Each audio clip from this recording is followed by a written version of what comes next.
you're effectively choosing what you want and what brings you happiness and what brings you joy. And I think starting with color and focusing on what you want versus trends is a big thing, and how to really narrow it down what you want. And when you show up for yourself in that way, it just translates to everything. Beautiful message? Oh, we love beautiful messages. Greetings from Confetti Land, home of the Confetti Bar. I'm Jessica, founder and confetti artist. And I'm Alexis, head of happiness.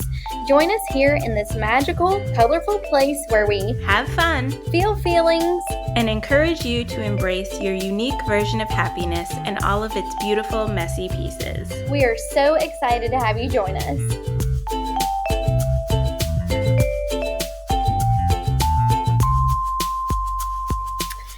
Hey confetti friends, thanks for hanging with us here in Confetti Land. It's an extra bright day today with our very special visitor, Rachel Mae Smith. As the brilliant mind behind The Crafted Life and the author of Colorful Living, Rachel has made it her mission to help people embrace creativity in everyday life, sprinkle joy into ordinary moments, and turn their homes, wardrobes, and routines into vibrant expressions of themselves. From DIY projects to bold design choices, Rachel's work reminds us that life is better when it's bright, playful, and unapologetically colorful.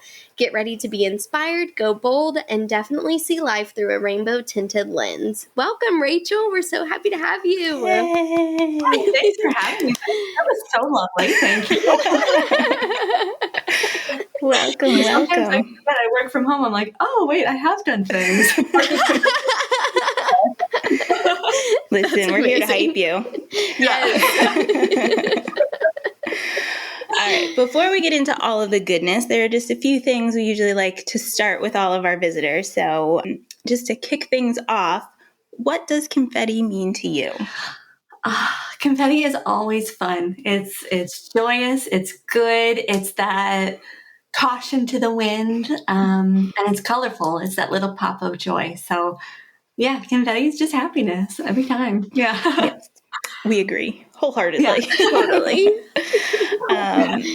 What would currently make up the confetti mix of your life? My daughter's toys, Legos, Barbie shoes. Yes, yeah. Oh my gosh. This is a great question because I feel like life is so different for me and has changed a lot within the past few years. So, but definitely lots of color in my mix. And right now, lots of fall leaves and just, trying to get by. I don't know what that confetti, I don't know if you could sell that confetti mix, but it's the one that's happening at the moment. Yes. I mean, I'm hearing kind of like a seasons change mix, and I think a lot of people relate to that. So yeah, I think definitely. It's a very relatable mix. Yeah. Yes. Okay. That's so good. Well, kind of to kick things off, we would just love to get to know more about you. If you want to tell us your story, how you went from crafting and DIY to building a colorful life philosophy.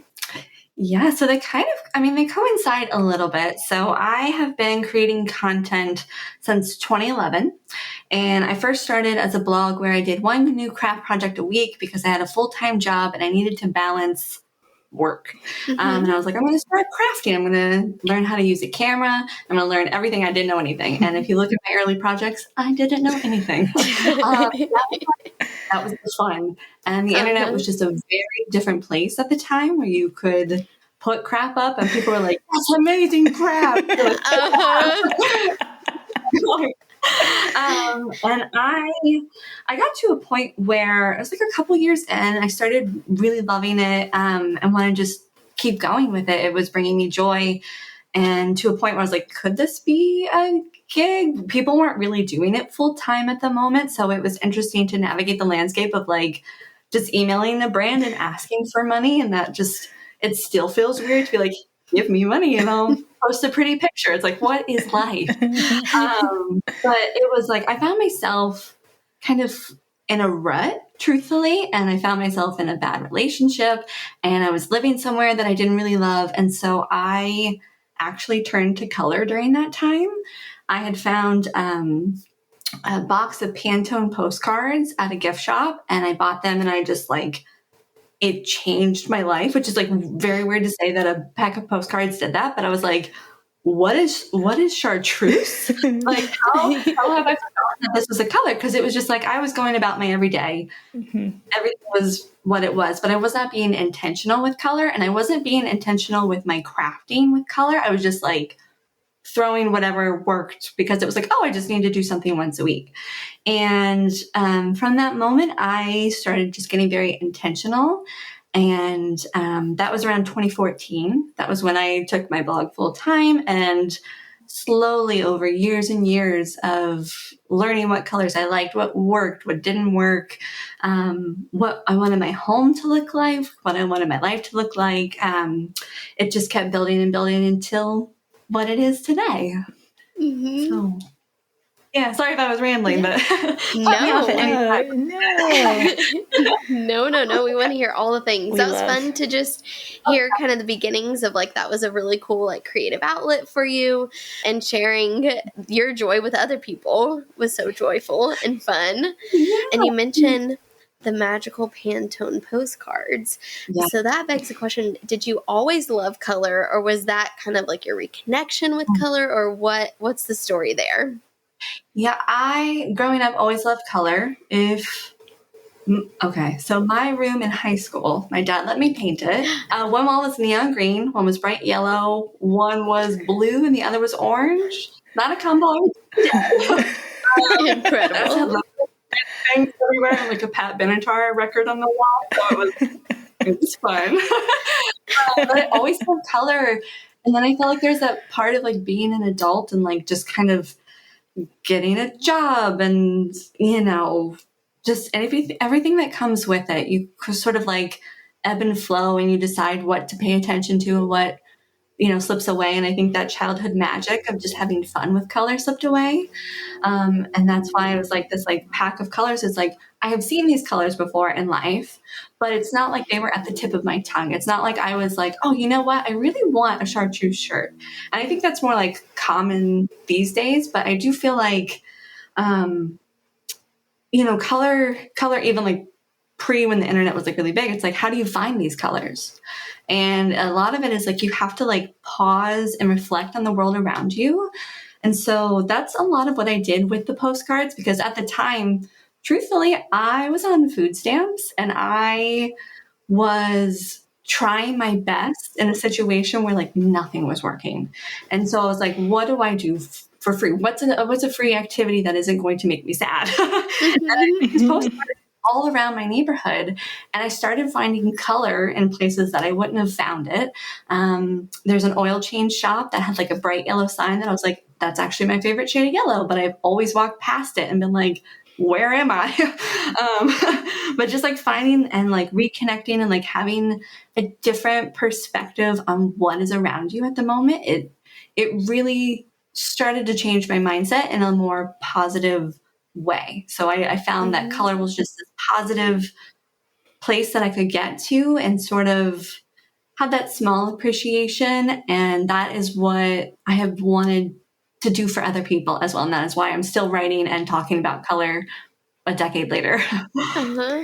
I love that. We talk a lot about this in regards to confetti, which obviously is often very colorful, but kind of like the healing sense of it. And I hear that in your story about, sometimes we do have to be more intentional about it. And there is kind of something about color that people often do associate with like being juvenile or like not serious or things like that. And I do think for a lot of us, I would imagine, as we do, as you said, become adults and sort of, have to perhaps think we need to let go of some of that playfulness and things like that, we do gravitate away from color and confetti and rainbows and all of the things that probably did make us happy as a child. But kind of coming back to it, and like so many people, obviously, that we've talked to in Confetti Land, there is that common theme of it being healing. And it is like the thing that helps you kind of rediscover yourself as an adult, and you don't have to sacrifice one for the other. At least I don't think so. Absolutely. And it's just, I mean, that would be a great study of like why we fall out of color and why do we lose that joy. And I think, I mean, something that I went through again when I didn't have a lot of budget to work with, and I'm trying to do my space and I don't really know what I like, and I don't really want to take the risk of buying the pink sofa because I'm like, well, if it doesn't work out, that is money is spent. I don't have money. So there's all these like pressures of how to fund a colorful life. But we forget that we're also buying the neutral things, and that, you know, there was that push of like your furniture has to match and it has to be a set, or like you want to buy a neutral because it'll go with everything. And that's like the low risk way to decorate your house. And I think we just kind of get stuck in it. And then, you know, we all have the spaces in our homes where it's like, I'll get to that eventually. And then years and years go by, and then you're just like, okay, it's still the same. Yeah.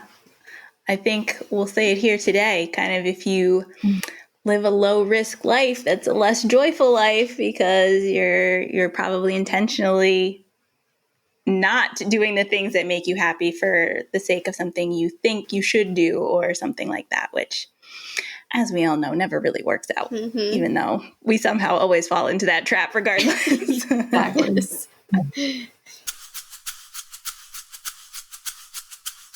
All right, so switching gears just a little bit. I mean, obviously it's all related, but one of the things I love that I saw you talked about on your Instagram is the idea of creativity as a practice and not a talent. So like, bring us through that, because I love that sentiment. And I think kind of what you said about how you started your blog and things like that will help tie it all together.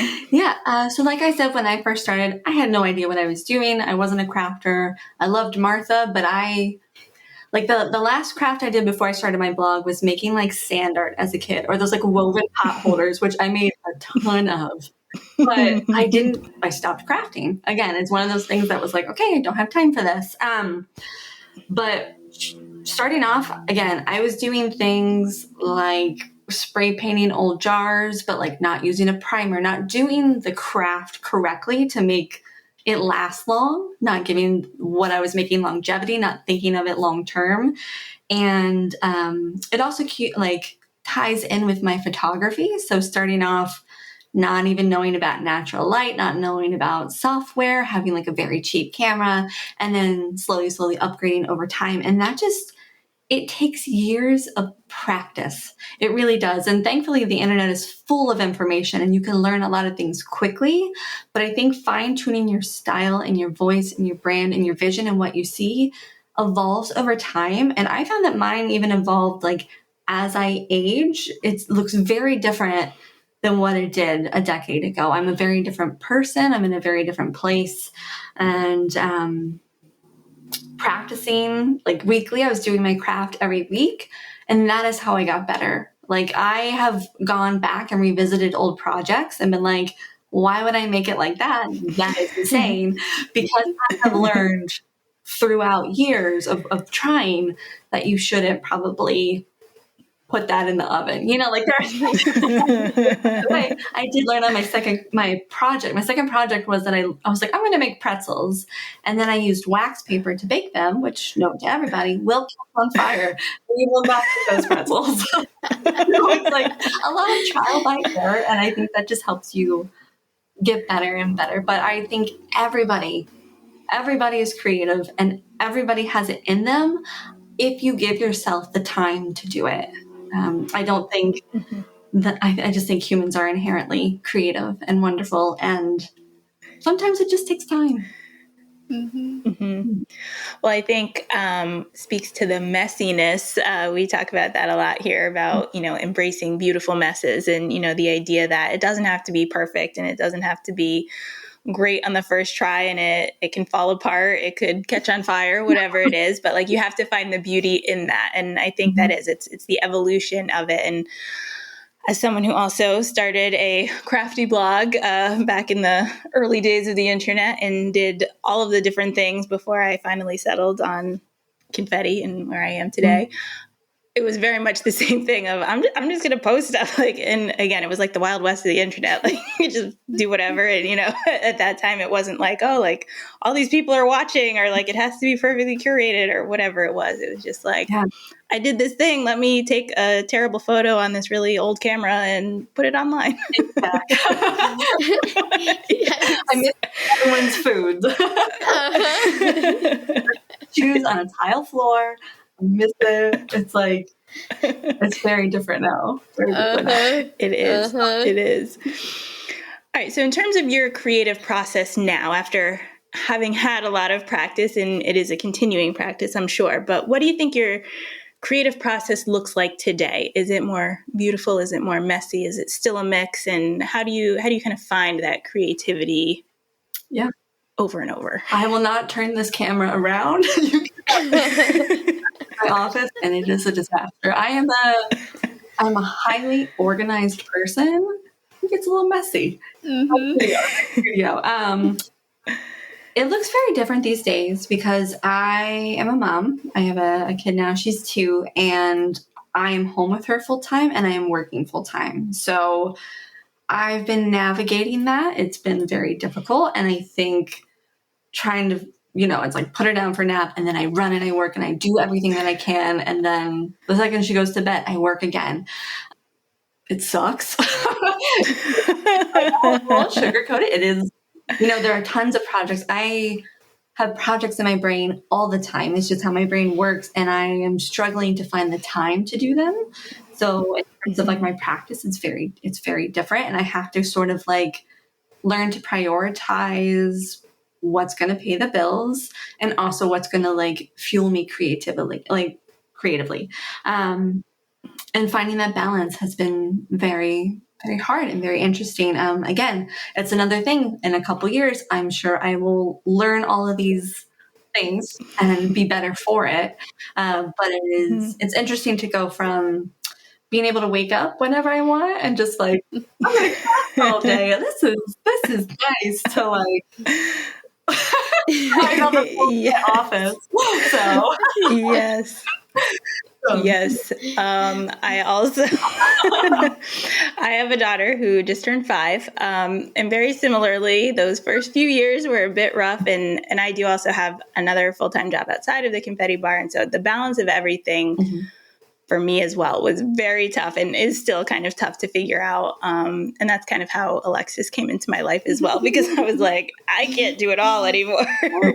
But it is hard. And I'm going to take a little bit of a left turn here, but I'm curious from your perspective, because I struggle with this a lot, like the guilt aspect too, where it's like, if I'm working, on stuff, whether it even is for the business or just something that is creative that I want to do, it's like, oh, well, that's time I could be spending with my kid. And, but like, I think as moms, especially, we feel a lot of guilt over a lot of things. And for me, like creativity has been the one area where it does feel like that's the thing that should be sacrificed, like my creative time.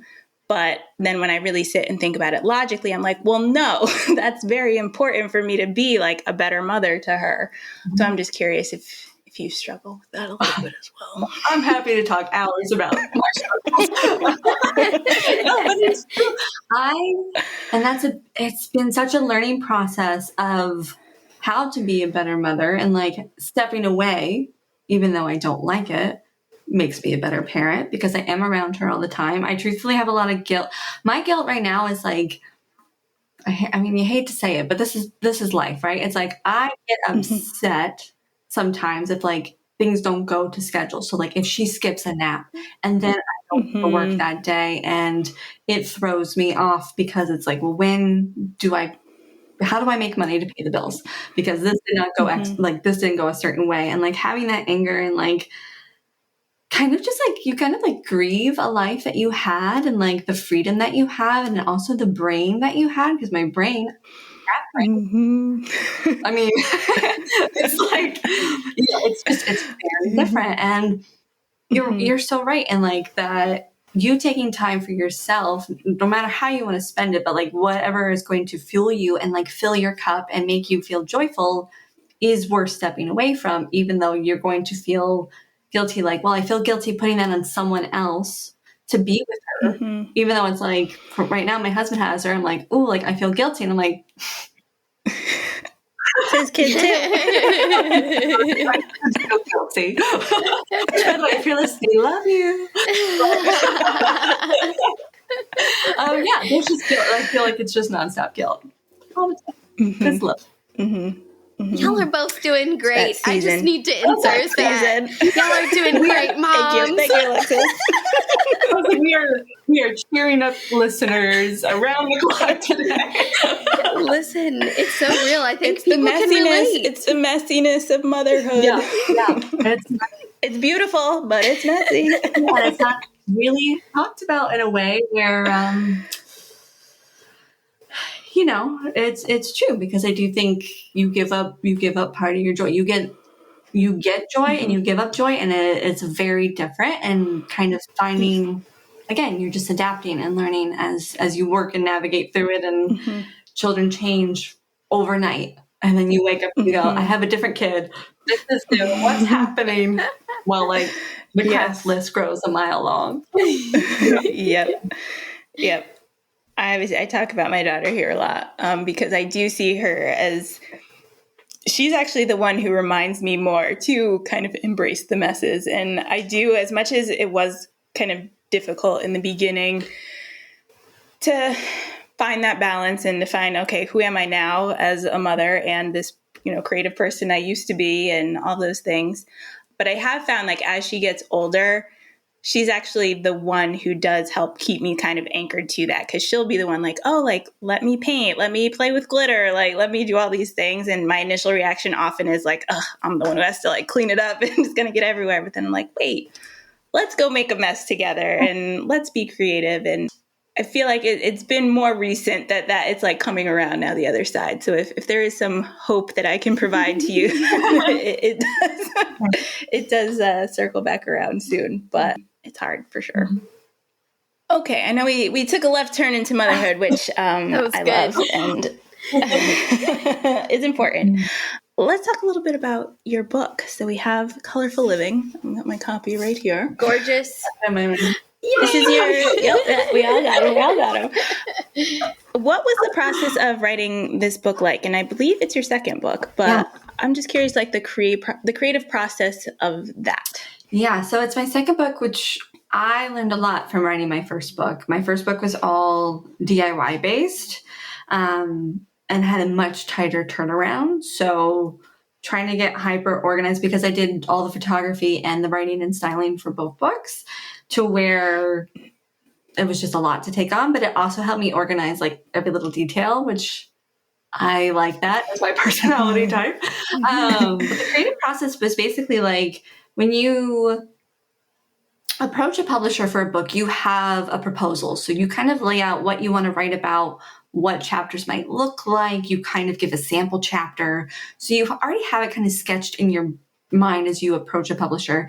And then it goes to, you work with your editor and you fine tune it to what the end result really would be. And so really it started by like the hierarchy items, like what chapters I envisioned, what areas of life I wanted to focus on, and then just breaking it down again and again and again, and also shooting way more photos than would ever make the book. So sort of just that like over delivery of like, well, could this work? And, I also like, you work with the editor, you get the writing, and then comes in the designer and they plug it in this beautiful, I don't know how they do it. It's magic. They're incredible. But they put it in find spaces like how many pages your book's going to be and what photo size needs to be here. And then you sort of go back and deliver. And it takes years for it to come out. And from concept to getting the contract to writing and editing and printing and all that, it takes years. Because my first book came out in 2018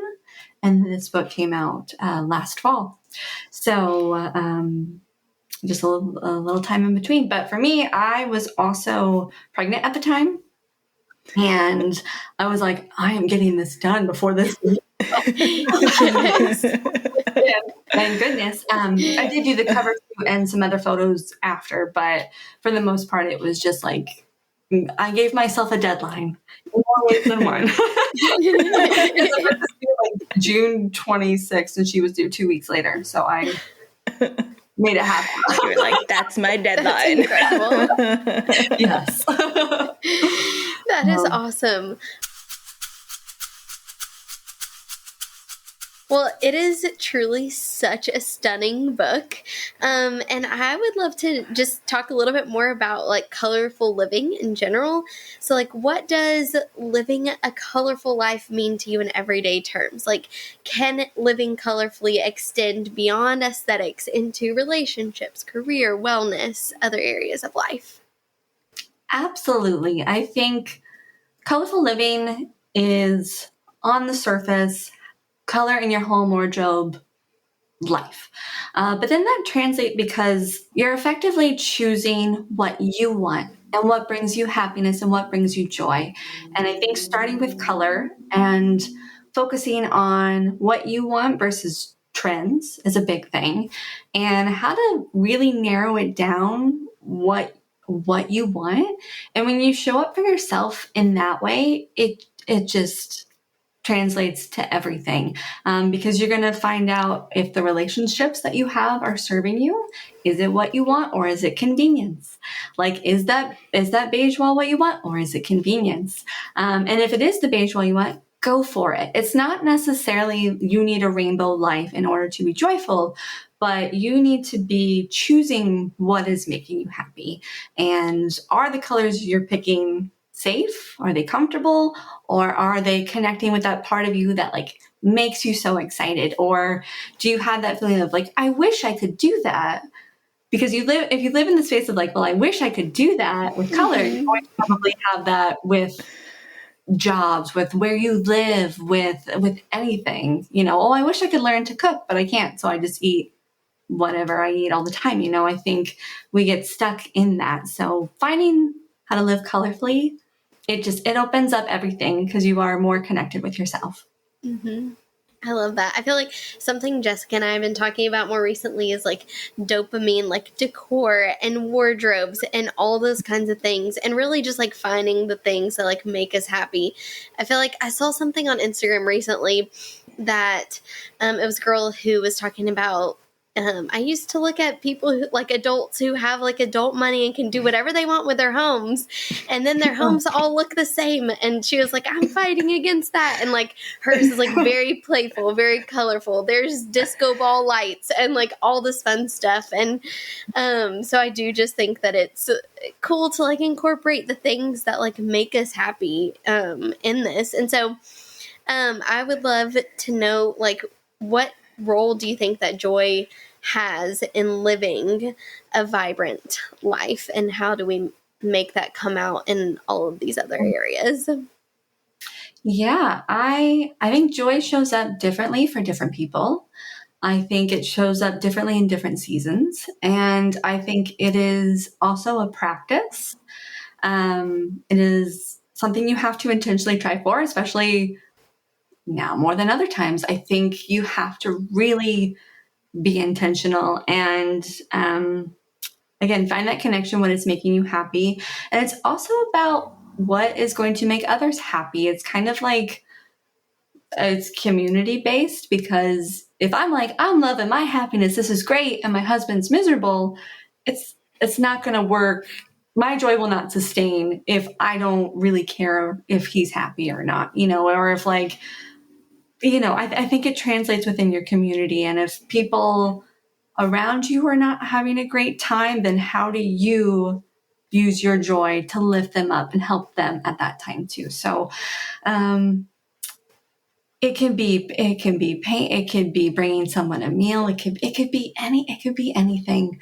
I think there's a few things. One, we live on a rock in space, so it's okay to loosen up and go for it. And some things aren't that serious. like, I shake myself and be like, it's not that serious. And yeah, I think we live in communities, and fueling what is around us and who is around us is a big part of sustaining that joy. It's not just me all the time. It can be a lot, but it doesn't have to be all the time. Yeah, I like the communal aspect of it. And I think also, like, when I see something that brings me joy from somebody else, and like that inspires me to then go like do XYZ. And I feel like the joy train just like continues on from there, which is cool to see. Yes, and that's I made this point in my book where it's like, when you get dressed, it should be fun for you, and like it should be what you want. But it's also fun to think about, like, if you go outside on a rainy day, like you could bring that color and you could be someone's joy just from how you're dressing and like what you're putting into the world. It's like you can lift other people up with your joy. And it is very contagious, and it's nice that other people are happy. You know, it is nice to give that to other people. Yes. Alexis and I were just talking about this yesterday. I don't even remember how we got on the subject, but when my daughter was about probably 2 or 3, we went to the grocery store and she wanted to wear a rainbow tutu. So I was like, all right, fine. And like the number of other people who were like smiling from ear to ear and were just so excited to see this little kid running around in her rainbow tutu, like that alone was kind of worth it. Not only her joy was like fun and contagious, but the fact that it made so many other people happy, like that made me extra happy. Yeah. Or even just like kids, like they don't even like think about feeling weird. Like the other day I was on a walk with my daughter and she wanted to dance in front of a factory, and I said, okay. And there's people walking by and we're just like dancing. I'm like, yeah, like it's not that serious. We should be dancing in front of a factory on this walk. Yes. I was shopping I was at Ulta the other day, and one of the workers was like dancing around to whatever song was playing as she was like restocking things, and it immediately made me smile. And I was just like, yes, there should be more frolicking out in public. We need to do this more. Yeah, there should be confetti on Tuesdays for no reason. Yes. Yes. Yes. Or about that life. You're new with people. Yes. All right. I very much dislike when people ask me this question, but I'm going to ask it to you. Can't wait. What's your favorite color? I mean, no, it was yellow for a long time. And then I had to sit down. I said, no, second. You know that it's second. You're in pink for 12 years. Like, it's obvious. But I'm very specific with my pink. I like a warm based pink. I don't like this fuchsia. I like almost like a pastel pink, but not like Easter pink. My entryway, my ceiling is called the paint color is Lovable, and it's the HGTV line from Sherwin-Williams, which is at Lowe's. That is my favorite pink, and it is my house pink. We have decided on like doing like house colors where for consistency, like picking the pink that I will be using like through the house if I'm adding certain things of pink. So that's been a fun exploration of having a house and being able to paint my ceiling pink, which you can do, and I highly recommend it. It is the fifth wall, as I like to call it. But yeah, pink. What's your favorite color? Good one. I know that you. I always say rainbow because I can't pick one. I mean, if I really had to pick, it probably would be pink. As you can probably see, I have lots of pink, and I'm wearing pink. But I like to say rainbow because I truly can't. Like, I'm a mood. I go by mood with my colors. So like, pink is probably the most consistent, but I don't know. Sometimes I really love purple. Sometimes I do really love yellow. Yeah. Like it depends on my mood. Because to me, color is an emotion just as much as it is like something physical that I'm looking at. So I always say rainbow. That's a cop-out answer, but that's what I say. I'll accept that. Does the job.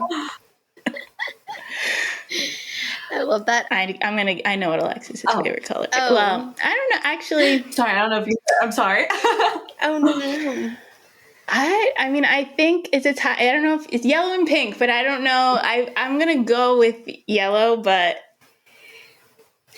I know you also like pink. It really is a struggle for me. I feel like I was thinking about it because I was like, oh, I'm going to have to answer this question too. And I was like, what is it? Stress. And genuinely, I think I do gravitate towards pink things, but there are also certain yellows that I love a lot too. And I think it's fun to like wear yellow too. I don't know. Yeah. So there's that. But I also love greens, like basically all shades. Give me light green, give me medium green, give me a really like dark emerald green too. So yeah, but probably pink would maybe be top. But yellow's I agree. right up there too. Pink and green is one of my favorite color duos. I also really like pink and red, but I don't like red on its own all the time, but I like it with.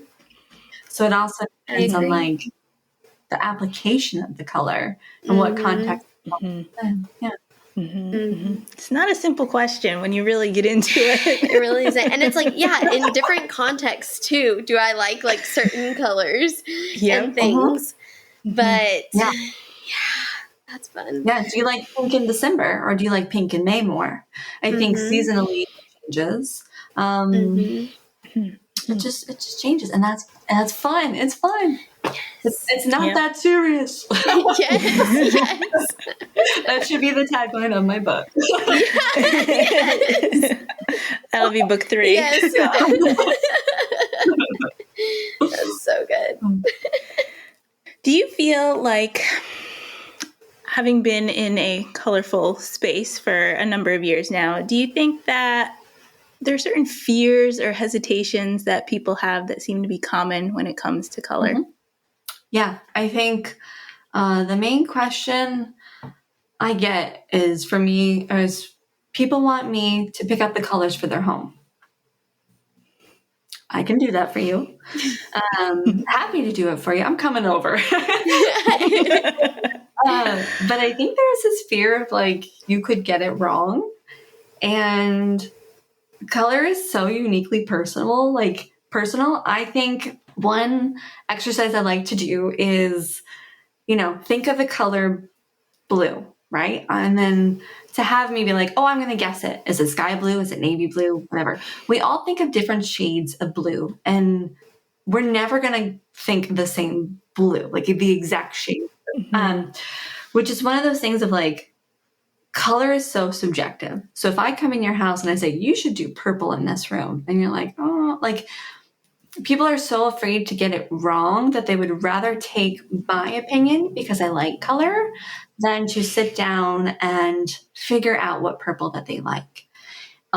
Maybe they hate purple, or they would rather me pick it out for them and then live with it than to repaint a wall. Because, painting sucks, so I don't really blame anybody for that. But the idea is still there that, like, I don't want to make a mistake. I'm nervous. I don't have the color insight that, like, you do, so you can tell me better than I would know. But that's not true. It's not true. Again, it takes practice. I never really looked at color, and then here I am. I've written 2 books about color. It's all I talk about. And it's not like I went to college for color. Like, it's not like I have a degree from color university. It's just like, oh yeah, I got interested and I explored it, and I'm better for it. And so that's what I see commonly, is just, again, that fear of the right shade, and there are certain things to learn, like knowing that color changes in lighting. So color changes for a few ways. One, the lighting in your home, whether it be natural light or the light bulbs that you have and where the light bulbs are in your home. The other thing is the other colors in the room. It is completely relative, because it just, different tones and different undertones and different saturation levels will change how you perceive a color.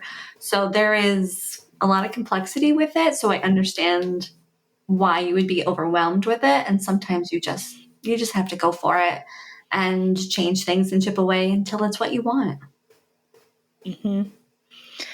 Why do you think, we talked about this earlier, but like the fact that neutrals do feel so safe for people, or that's kind of like the non-risky move, do we think because like a neutral just doesn't maybe I mean, I'm not going to say it doesn't have as many options, because if you ever gone to the paint aisle and seen how many whites there were, like that's a whole experience in itself. But is it because like as adults, we collectively have just chosen those neutrals, so like everyone is doing it, so that's why it feels safer? Do you think the colors themselves, like the fact that they are neutrals, is what feels safe about it?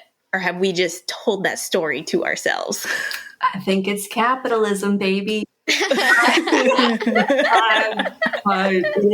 It is because it is easier for a brand to sell 1,000 things that are white than to sell 8 different SKUs of different shades.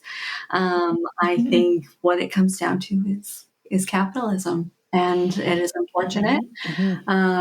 But I don't know how to get into this conversation. But no, I think that is what's being sold to us, is this idea and this narrative that this is what it is, but it's not. And there are plenty of brands out there who are doing the opposite, and you don't have to settle for the neutral if you don't want the neutral. And even if you have the neutral, you can do a DIY to fix that neutral. I will guide you with that one. There's always ways to change and to get what you want. But I think for the most part, it's about sales. We're literally being sold it.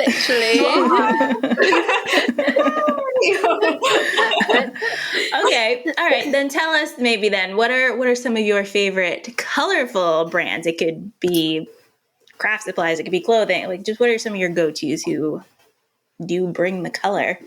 Okay. I don't know if I can play favorites. So recently I am going through the process of redoing my wardrobe. It is a journey, and I lost a lot of weight for a health reason, and so nothing fits me, and I haven't bought new clothes in like 4 years. So I'm struggling, but I am now trying to go through the process of adding color to my wardrobe again and finding that. So I just purchased a few things from Bowden, and I very much like them. I think they're a UK company, but they got colorful winter coats, and that's my sign. Who has the colorful winter coats? Like, who has the colorful winter coats? I will say, and I don't know if this is just me, but I feel like over in the UK and Australia, like they really get color more than we do here in the United States. I feel like not every time, there's obviously exceptions, case in point, but most of the times when I come across like a new colorful Instagram account or something, like 98% of the time it is either in like the UK or Australia. So like, what do they understand about color that we don't over here? What I got. It's interesting to see how color changes globally, because again, color is very different. So thinking of even just like, so different cultures, like if color association, for example, like if you're thinking of the color white, I think Americans might think of like purity or snow or whatever. And then a lot of other cultures, it is grieving and mourning. They don't wear black, they wear white. So it's interesting to know that like what I feel about color, someone a plain right away does not feel about color. And I don't know if it's just the design community in Australia and the UK. I don't know if it is capitalism. I don't know what it may be, but I'm happy to see it. Listening, who knows? On those places, let us know. Tell us. Just an observation I've had. The fashion, like Gorman clothing, like they have been years and years and years, way ahead of like, I think there's a current trend in color too, like the dopamine decor that's taking off. And these are all responses to what is happening globally. So it's interesting to see color come in as a response to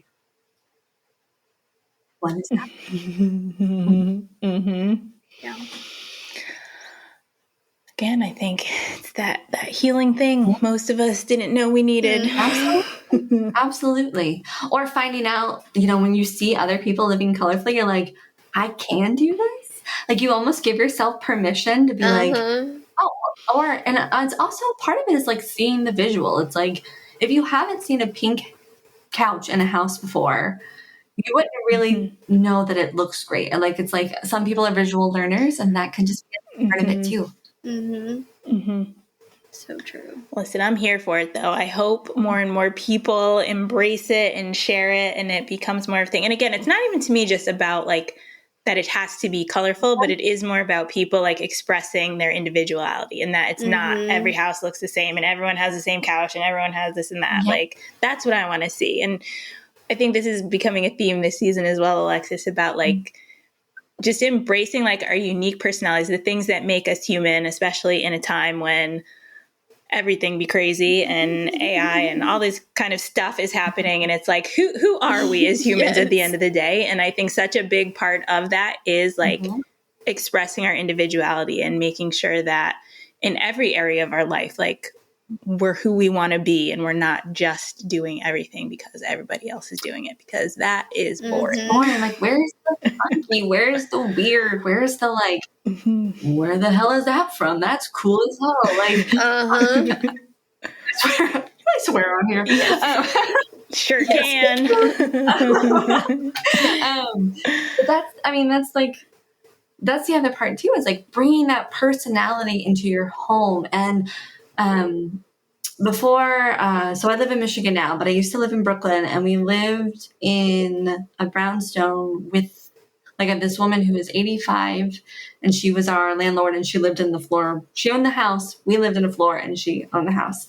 And her home was it's incredible. And everything had a story. Everything was like, oh, my husband and I passed this weird barn and we went in and we found this thing. And like, I've had it for 60 years. And you're like, just knowing that like your decor and your home can be pieces of your life and these stories and these moments that you capture and you bring with you and you keep, and you do it not because it's trendy or it's not going to get you 1,000 likes, but because whenever you look at it, you have that feeling and that memory, and it's just your pieces of your life around you as decor. And we've definitely lost that. I think that it's interesting what social media has done for design, both good and bad. And I think what people kind of do for likes versus what they do for themselves. And I hope that we leave that behind a little bit and start going back to what makes us happy. And I shared a story in my book about, I found, we were in Italy for our honeymoon and we went to a thrift store in Rome, and I found this painting. It was 11 euros. And I was like, I love it. I love the colors. I want to bring it home. I brought that on the train. It's this big. I'm sitting there. My neighbors are ran with a painting. I brought it to like 3 different cities because it was in a frame that was too big to put in my suitcase. So I'm going to everybody being like, can you take this painting out of the frame for me? Not knowing Italian.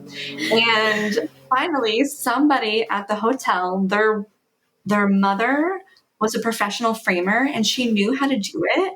And she got the painting out of the frame and it fit in my suitcase. And I'm just like, this is never leaving my life. Like this, for like, a very cheap painting, but it's like having that collective story. And like, is it the best painting I've ever seen? No. But does it have to be? No. Did it make me feel a certain way? Did I have this like experience to like bring it home? Does it tell a story? Can I recount this to, lovely people on a podcast? So I think that's a good reminder for people. It's just like, go for the funky, go for the weird. It's too, what is life if we're not? That's the special sauce right there.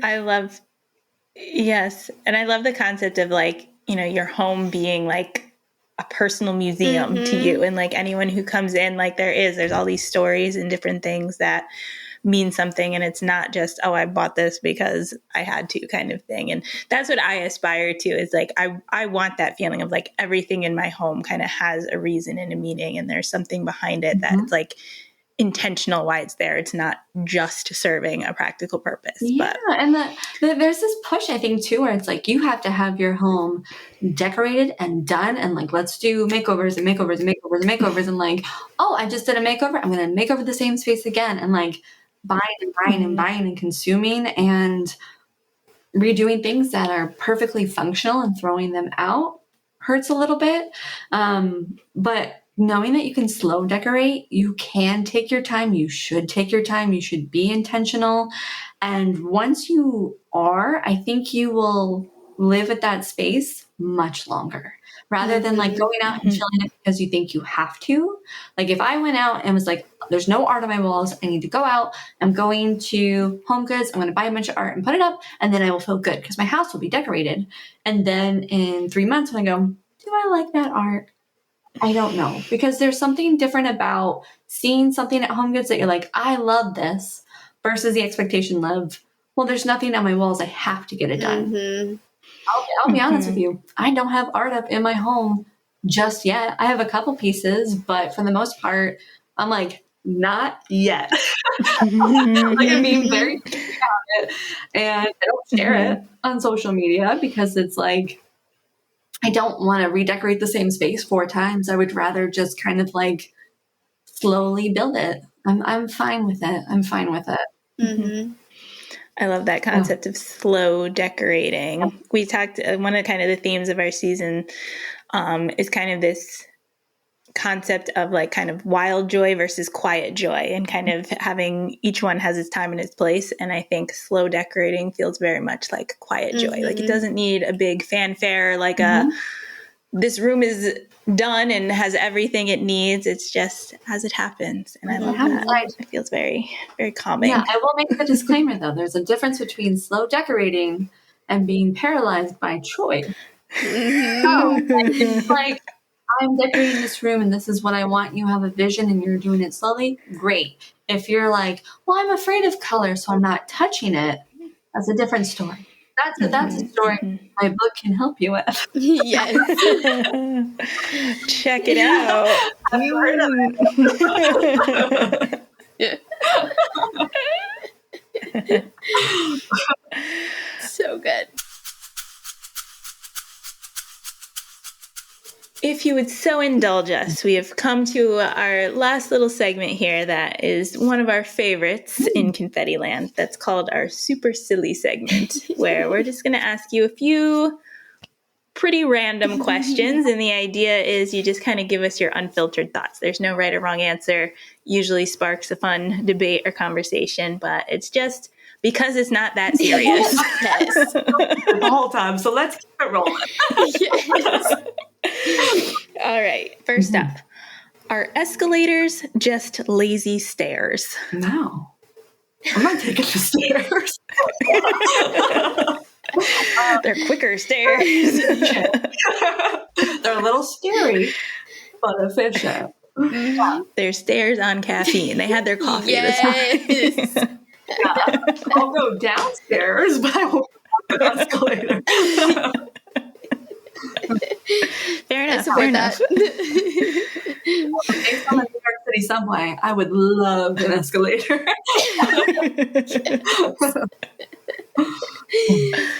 Are staplers happy doing their job? Oh, for sure. For sure. Like, I feel like, yeah. Like you're bringing people together. You're bringing pages together. Yes. You're pushing one and done. You know what I mean? Yes. So, They do. That click has got to be so satisfying, too. They kind of look like they're smiling on the middle part of it. They do. I can see it.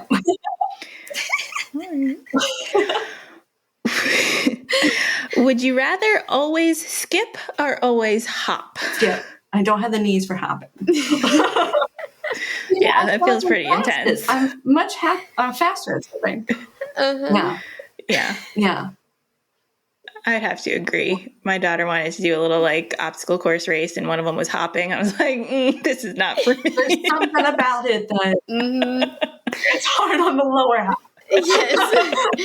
I smile more when I'm skipping versus hopping. Hopping is more serious. You gotta It is. Could you survive a day using only items in your purse/pockets? Yes, because I have everything for my daughter in it. I've got snacks, I've got medicine, I've got water, I've got, yeah. Oh, no Moms brainer. have the goods. We could survive for weeks.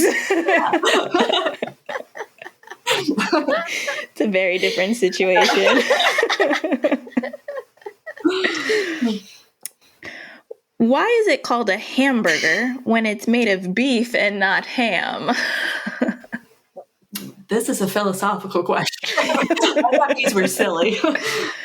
Well, we sometimes like to hit with the hard ones. Linguistically. This is silly. This is silly.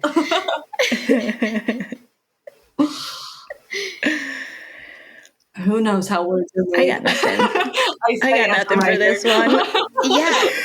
Literally, who looked at it and said, we're calling this a hamburger? I need to know now. Looking up the history later.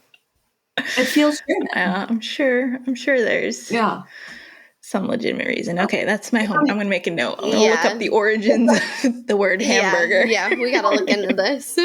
Yeah. We'll want a disclaimer on the episode. Yeah. Yes. Follow up. Yeah. Please have, we need to come back and have Cliff record history. Yes. Yeah. Well, just a whole episode will be the history of the hamburger. So good. Why is this in Confetti Land? Because it's important to us. So good. Ooh, this is a good one. I never look at these ahead of time. Jessica always puts these in so that I just get to discover the joy. So this is a fun one. If peanut butter and jelly had a debate, who would win? Jelly. Okay. Mm-hmm. Yeah. I feel like jelly's like stickier and more resilient. There's something about it I don't trust. It'd be sneaky. Yeah, jelly. Gets you with that sweetness. Charms you. A creamy classic. Yeah, I'm going jelly on that one. Solid. I can't argue that. Honestly. Logic over here. All right. Why do we call it a pair of pants when it's one item? You got a pair of legs. But they go into one garment. A pair of pants. Yeah. Listen, I just started wearing pants in general, so this is I was a dress girl for many years, and now I wear pants. So they're almost the whole new world. And it's a pair. A pair. All right, I'll accept the fact that we have a pair of legs. That's my logic as well. That's my theory. Okay. Well, I'm trying to think of what other context you would say, like a pair of sneakers, but there's two. Is there any other pair of with a singular? Like there's a pair of like mittens or gloves, two separate. Socks. Is it because it's a pair of socks? Oh, a pair of underwear. Oh, there you go. Something about the lower half. It's a pair. This is the lower half episode. The lower half. That should be like the After Hours Confetti podcast. The lower half. Right. We talk about pairs of pants and underwear and hamburgers. And hopping. Oh my gosh. Okay, last silly question. What color is laughter? Laughter? Mm-hmm. Yellow. Yeah. That was my first thought Also too. mine. I don't know why. Yeah. Just it's a happy, It's a sunny color. one. Yeah, Yeah. it's giving. And I'm just thinking of like, you think of yellow being yellow, which is like funny. So, Which is funny. Yes. Laughter inducing, if you will. laugh track, please. And, most smiley faces I feel like are yellow. And so in smiling, laughter go together too. Okay. We're on the same page here. I like it. Can I ask you a question?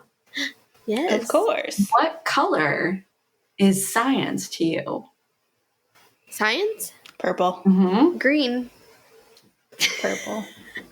It depends what folder you assign to it.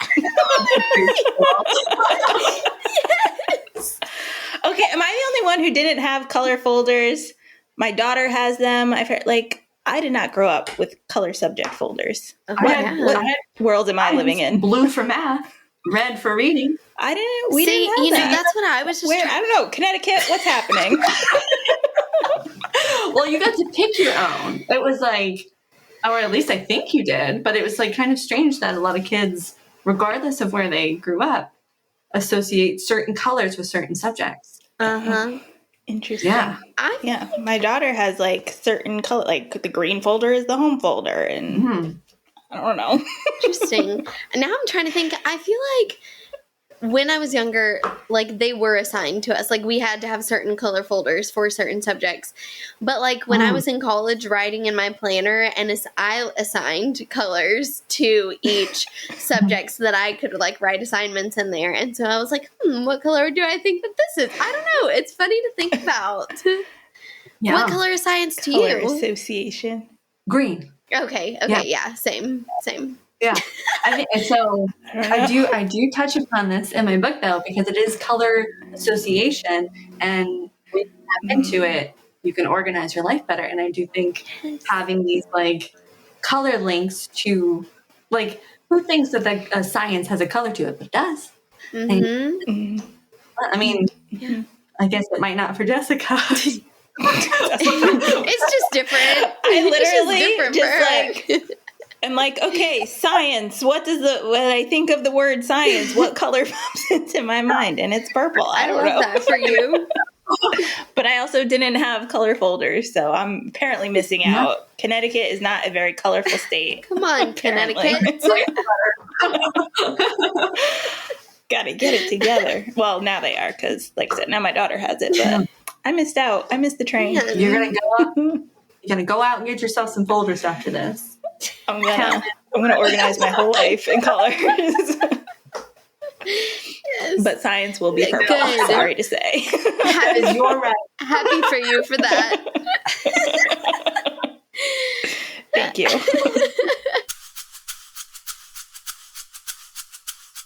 Alrighty, to close us out, what is one actionable step someone can take this week to start living a more colorful life?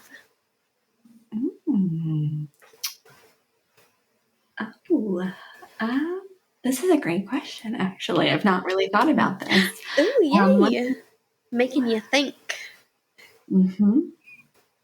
I would say go on a color walk. Go around your neighborhood and go color hunting. Find the color of your shirt out in the wild. Find the color of your nail polish. Find the color of your snack, your bag. Find a paint swatch. Go find it in your neighborhood. Go walk around in the community you live in and see what beauty is around you. I think the sun came back out, so I'll be doing that after we hang up. Can I get a live vlog of that, please? Yeah. I'll send you some clips. Going on a color walk. Thank you. Yes. I feel like we need, like, instead of like pen pals, we should be color pals and like send each other. Yes. Well, let's start a color pal community where we just color spot and send each other little notes like, these are the colors I saw today. And of course, write it in colorful gel pens. Yeah, of course. In a joy journal. Yes. All right. Anyone who wants in, email us. We're starting a new color doing club. it. I'm sure that's already taken, but we'll workshop the name. We'll do something. I'm like, is there a way? Surely there's a way to do like a channel or something on Instagram. I'm gonna look into this for real, because I'm here for it. Right. You're on it. Okay. All right. Thank you. All right. Rachel, well, speaking of communities, we know that our confetti people would love to connect with you. So where and how can they do that? So I am The Crafted Life on all social media, Pinterest, YouTube, Instagram, TikTok. There's a certainty of that. And also thecraftedlife.com for my catalog of DIY projects. And my book, Colorful Living, is available wherever books are sold. Yay! All right, as our final colorful send-off, it's about that time. It's time! All right, so we're gonna just take the caps off. Okay. And then I'll count us down. These are kind of like a volleyball situation, so you just give it some force, and the more force you give it, the more confetti will fly. All right, are we ready? Ready. Yes. 1, 2, 3. Got some in my mouth that time. Oh, that's special. But I did get the shirt quite a bit today. That's Can I tell you, my desk looks so good right now. Yes. The colors of these, gorgeous. And the Listen. foil, gorgeous. Thank you. We had to bring the color today of all days. of all the days. Well, thank you so much for joining us. It was such a pleasure to have you here in Confetti Land talking about all the color, and we certainly hope it won't be your last visit. Yeah, I'm happy to come back and talk lower half anytime. Yes. That'll be part 2 in season 5. All right. I'm sorry.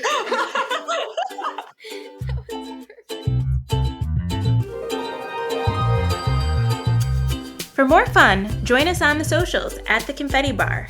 And you can join the Confetti Club to receive free inspiration delivered to your inbox at theconfettibar.com/join. Thanks for visiting.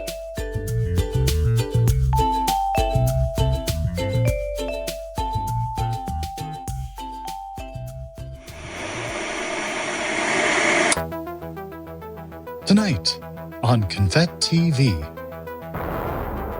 we tackle humanity's greatest mystery. Who invented the hamburger? Our story begins in the 19th century, where multiple American cities are locked in a bitter beef battle. New Haven, Connecticut claims Louis Lesson served the first burger in 1900. Athens, Texas insists it was Fletcher Davis in the 1880s. And Seymour, Wisconsin? They're so confident, they built a hamburger hall of fame. But plot twist, the name comes from Hamburg, Germany, where they have been eating something called Hamburg steak. Basically a fancy meat patty. No bun, no pickles, just vibes. Then some genius American, we're still not sure who, looked at this meat disc and thought, you know what this needs? Bread. 2 of them. Like a meaty sandwich hug. Fast forward to 1921. White Castle opens, making burgers cheap, fast, and slightly controversial. McDonald's swoops in during the 1940s with the speedy service system, and suddenly everyone's eating ground beef between buns. Today, Americans consume roughly 50 billion burgers a year. That's about 3 burgers per person per week, or as we call it, living the dream. So the next time you bite into a burger, remember, you're eating a mystery wrapped in a bun, covered in special sauce. This has been a Confet TV special. Good night and good beef eating.